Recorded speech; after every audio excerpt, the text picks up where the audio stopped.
So, what do Google, the Gates Foundation, and even Bono have in common? It sounds like the setup to a joke, right?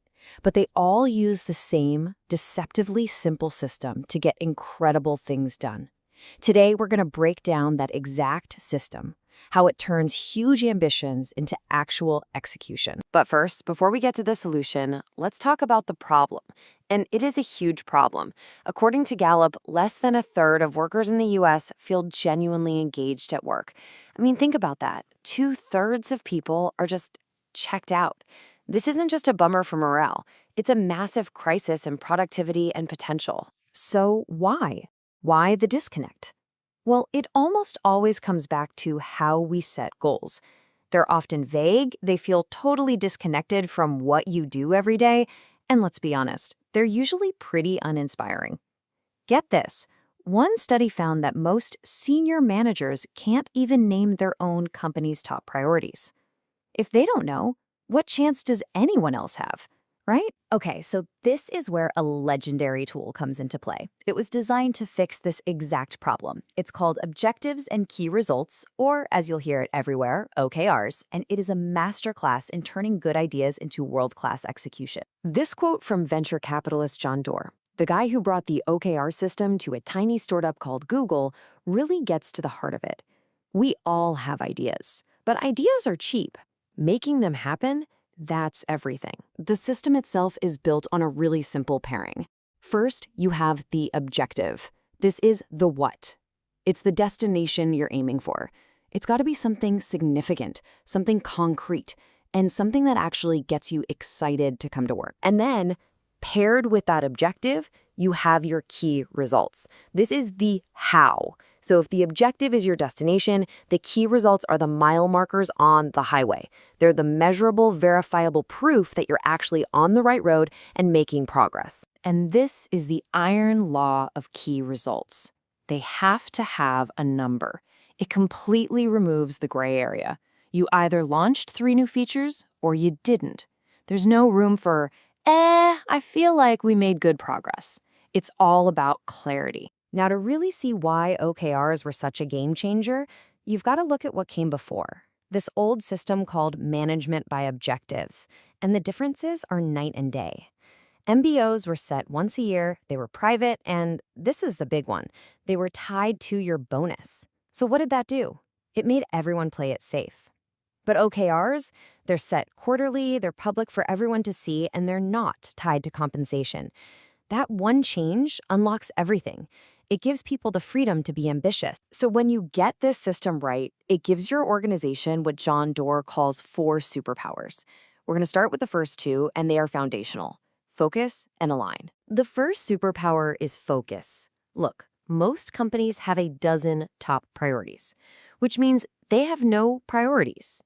OKRs force you to ask a really tough question. What is the most important thing we need to do in the next 3 months?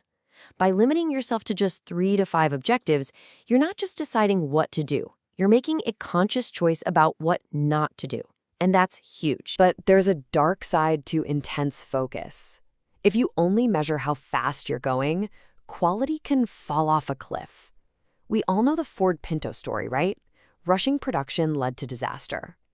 So to prevent that, OKRs are often paired. A quantity goal gets balanced with a quality goal. As you can see here, it's not just about increasing sales calls by 10%, it's also about increasing new orders by 2%.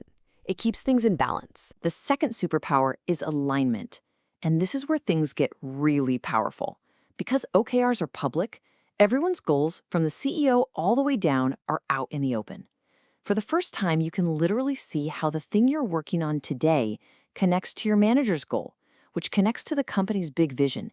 It's like a golden thread connecting everyone's work, and it just demolishes those silos that kill progress. But here's the catch.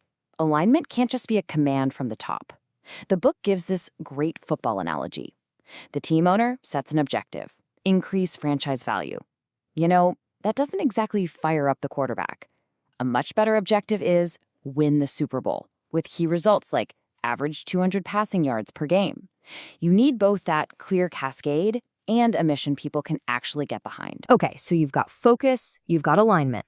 The next two superpowers, this is where you light the rocket fuel. We're talking about track and stretch. Superpower number 3 is tracking. This is what keeps your goals from just becoming a file that gathers dust on a server somewhere. OKRs are meant to be living, breathing things. You track them with real data, you check in on them regularly, and here's the key part, you can adapt them if things change. That's not a failure, it's being agile. It's exactly what Intel did with Operation Crush, constantly tracking their progress to eventually win the microprocessor wars. At the end of the quarter, you grade your results. Google uses the simple 0 to 1 skill. But, and this is going to sound a little weird at first, the goal isn't to get a perfect 1.0. The sweet spot, the target, is actually around 0.7, right in the green. Why? Because, as the saying at Google goes, if you're getting all greens, your goals aren't ambitious enough. And that leads us right into the final and maybe the most powerful superpower, stretch. This is all about giving people permission to aim for something that seems impossible. Stretch goals are designed to push teams way beyond what they think they can do. And crucially, they create a culture where it's safe to try something huge and not quite get there. Now, to make that work, you have to be crystal clear about what's what. So Google basically separates goals into 2 buckets. You've got your committed goals. These are your promises. They are non-negotiable and have to get done. But then you have your aspirational goals. These are your moonshots, your big, hairy, audacious goals, where hitting that 70% mark is a massive win. Need an example of a world-class stretch goal? When Sundar Pichai challenged the Chrome team to build the best browser, they set a wild goal of 20 million users. They list, but by stretching, they still hit 10 million.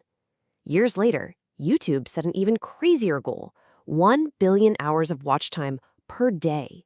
A 10x goal that was so massive, it forced the entire company to completely rethink everything. That's a stretch goal. But here's a really important point. OKRs are not just a spreadsheet. They're not just a cold, hard system of numbers and targets. For them to truly work, they need a human voice. They need a culture that can support them. And for an OKR culture to really thrive, you have to kill the one thing that often suffocates it. I'm talking about the dreaded annual performance review. You know that thing we all hate. It's been the default for decades, this costly, exhausting process that actively discourages the exact kind of ambitious risk-taking that OKRs are supposed to inspire. So what do you replace it with? You replace it with continuous performance management, and the tool for that is called CFRs. It stands for a constant loop of authentic conversations about how things are going, specific multi-directional feedback to help people get better, and frequent recognition to celebrate all the wins, big and small. And this isn't just a theory. Donna Morris at Adobe actually asked her team this exact question. They courageously ditched their entire review system for one based on frequent check-ins, and it completely changed their culture. They saw a huge drop in people voluntarily leaving the company. At the end of the day, this whole framework, OKRs and CFRs, it isn't just a corporate buzzword. It's a personal discipline. It's a way to bring focus and commitment to what matters most. So it really leaves us with one simple but pretty powerful question. What matters enough for you to measure? Factoring can provide the working capital needed to survive in an era of increasing tariffs. Contact Chris Lehnes at Versant Funding to learn if your client is a factoring fit.